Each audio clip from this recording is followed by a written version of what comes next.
வீட்டுக்கு வாழ வந்த மருமகங்கிற பேரில் சில மூதேவிங்க என்ன பண்ணுறாங்க தெரியுமா?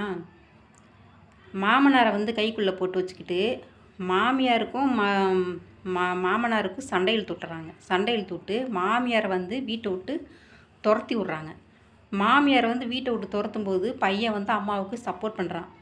அப்போ வந்து அந்த பையனோட ஒய்ஃபும் மாமனார் இவங்க 2 பேரும் வந்து பையன்கிட்ட வந்து சண்டை போடுறாங்க.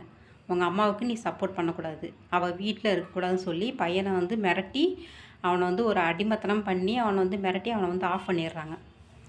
இப்போ மாமியார் வந்து வீட்டை விட்டு துரத்தியாச்சு. மாமனாருக்கும் மருமகளுக்கும் ஒரு தப்பான கனெக்ஷன் இல்லை அப்படின்னா இவங்க எதுக்காக மாமியார் வந்து வீட்டை விட்டு துரத்துறாங்க? அவங்க 2 பேர் நல்லவங்களாக இருந்தால், எந்த ஒரு தப்பும் பண்ணாதவங்களாக இருந்தால் மாமியாரை என்னத்துக்காக வீட்டை விட்டு துரத்தணும்? இவங்களுக்கு தப்பான கனெக்ஷன் இருக்குமா இருக்காதாங்கிறதே எனக்கு கமெண்டில் சொல்லுங்கள்.